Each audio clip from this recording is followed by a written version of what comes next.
amigos, mais um vídeo no canal. E eu tinha prometido a vocês, que eu ia fazer o vídeo do milênio, sobre a questão do milênio.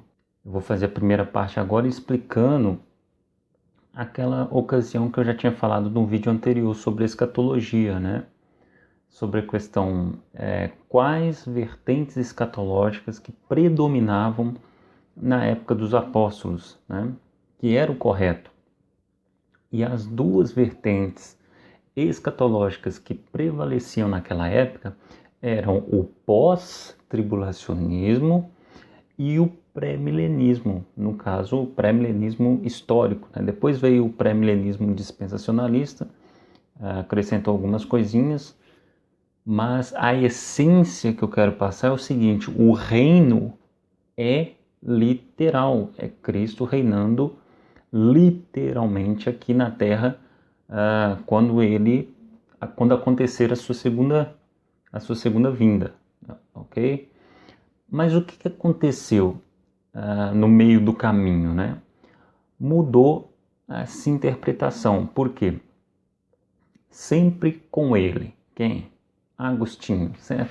O mesmo que interpretou aquela passagem dos anjos errada, quando Jesus falou assim, não, porque os anjos serão como os anjos lá no céu, não se dão em casamento, serão como os anjos no céu.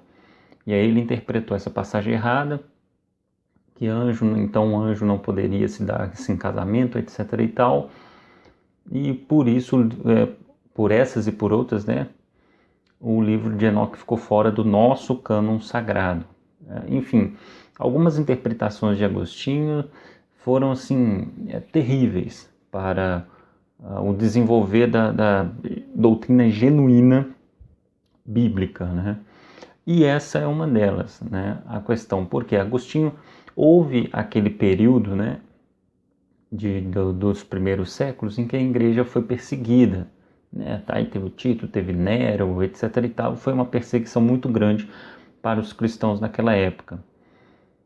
Só que chegou no quarto século, o que aconteceu? Essa perseguição parou, Porque Constantino, quando ele teve aquele ato político, ele colocou a religião cristã que nem existia a fé cristã, mas aí ele fez uma questão de colocar religião cristã como a religião oficial do Império Romano daquela época. E aí o que aconteceu?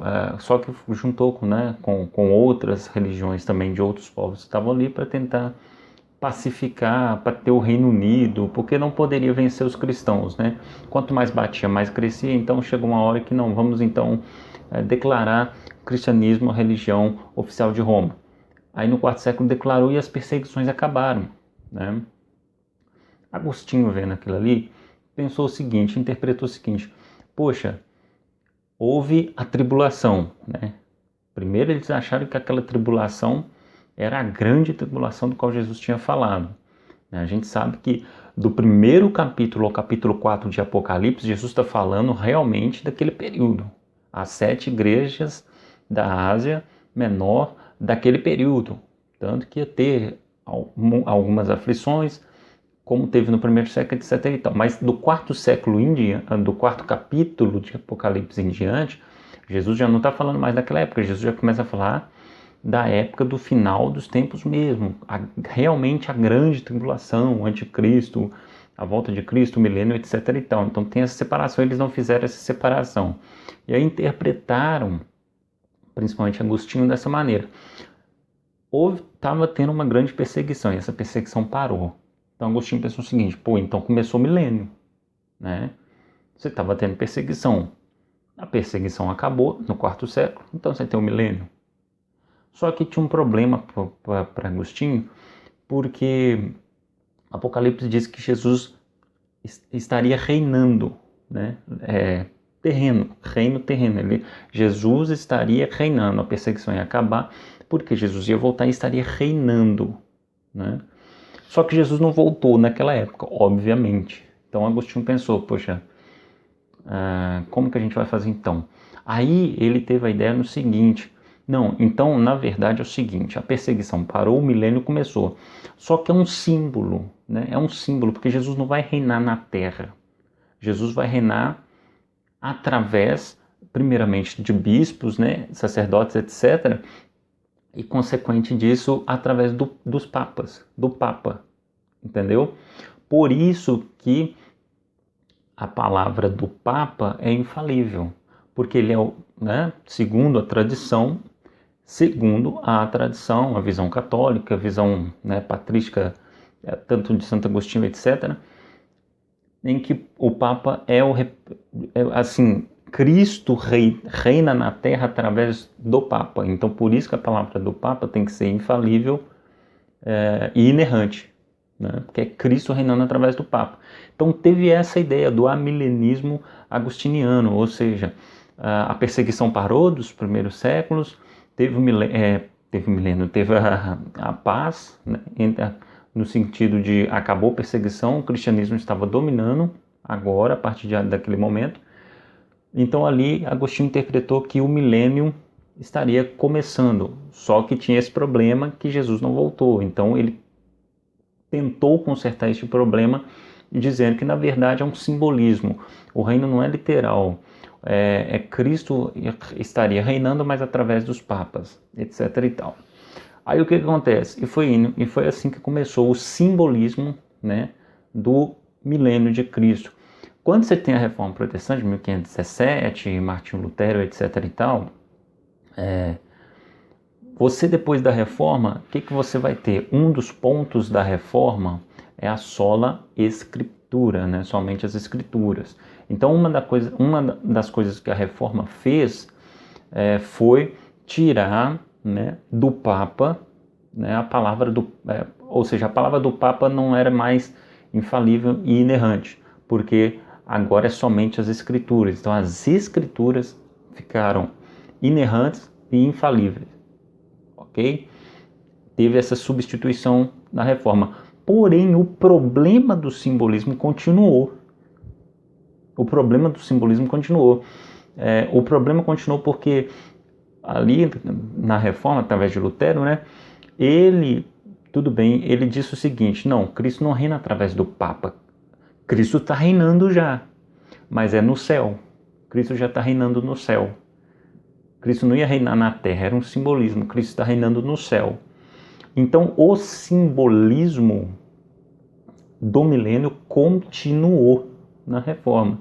Só mudou a questão que agora Cristo não estava reinando através dos papas. Cristo estava reinando no céu, porque somente as Escrituras, né?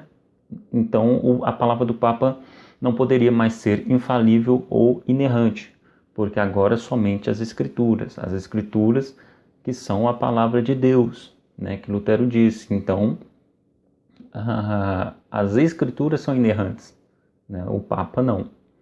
Então só teve essa questão de mudança, mas o problema continuou, que foi o simbolismo, ok? Foi o simbolismo, tirando a literalidade e colocando o simbolismo. Isso é um grande problema. Por quê? Porque imagina só, um dos grandes problemas que os crentes, que a religião cristã que existe hoje faz é colocar símbolo aonde tem literalidade e ver coisas literais onde tem símbolo. Vou dar um exemplo. Em 1529, o mesmo Lutero, ele se reuniu com Zwingli, né? Porque naquele momento onde estava tendo a reforma, na Alemanha, com Lutero, estava tendo também paralelamente a reforma na Suíça com Zwingli. Então teve. De repente eles tiveram que se unir para tratar de alguns assuntos, especialmente a ceia do Senhor, né? E eles se reuniram lá onde foi conhecido como o Colóquio de Marburgo. Então eles estavam ali para debater a ceia do Senhor. E eles se reuniram ali no castelo do príncipe Felipe RC, né, para debater sobre a transubstanciação, né, esse nome, né. Na Igreja Católica você tem aquela tradição que o pão realmente, literalmente, ele se torna o corpo de Cristo, literalmente, corpo de Cristo. Questão da hóstia, né, da questão da Eucaristia, etc. Só que Lutero, ele cria na consubstanciação, ou seja, não, na verdade não é o corpo, não é só a hóstia não vira, né, o pão não vira o corpo de Cristo, mas tem os elementos do pão, mas também tem o elemento, tem um corpo de Cristo ali, junto com o pão, etc. e tal. Mas daria no mesmo questão da literalidade. Só Zwingli que foi racional, né, no sentido assim, não, sou Cristo, estava falando de simbolismo ali, o meu corpo, este é o meu corpo, é um simbolismo. Assim como Cristo falava também, eu sou a porta, né, tipo, Jesus não tem maçaneta, né, então ali é uma questão de simbolismo. Então, para você ter uma ideia de como que, no decorrer da história da igreja, você tinha essa questão. O que é simbolismo, eles colocavam literal. O que é literal, eles colocavam simbolismo e faziam uma bagunça. Então, por isso que a gente não pode, nossa, os patriarcas, os teólogos históricos, etc., eles erraram bastante também. Eram homens como a gente. As interpretações deles podem estar erradas também, entendeu? Então, isso que eu queria passar para vocês. Por que que o milênio, que era literal, em Apocalipse está dizendo literal, até no original, a palavra etc e tal, passou a ser um simbolismo por causa disso, né? Ele, na época dos apóstolos, eles criam literalmente o reino de Cristo voltando e reinando através de Jerusalém na terra, só que aí com Agostinho começou o amilenismo, né? Não, na verdade não tem milênio, é um simbolismo, tem um milênio, mas não na Terra, 1000 anos, etc. É um simbolismo de que Cristo está reinando através do Papa, depois na Reforma não era através do Papa, já estava reinando no céu, e foi essa confusão toda. Aí você vai ter o pré-milenismo histórico, né? O pré-milenismo dispensacionalista, o amilenismo e o pós-milenismo, né? E mais para frente eu posso falar sobre cada vertente, mas deixando claro que o reino de Cristo ele será literal. Cristo vai voltar e a partir de Jerusalém ele vai estar reinando literalmente num período de 1000 anos aí, ok? Então, só para deixar claro nesse estudo, se você gostou, deixa seu like, se inscreva no canal se ainda não é inscrito, se já é inscrito, meu muito obrigado, compartilhe para quem se interessa pelo assunto e vamos que o estudo não pode parar.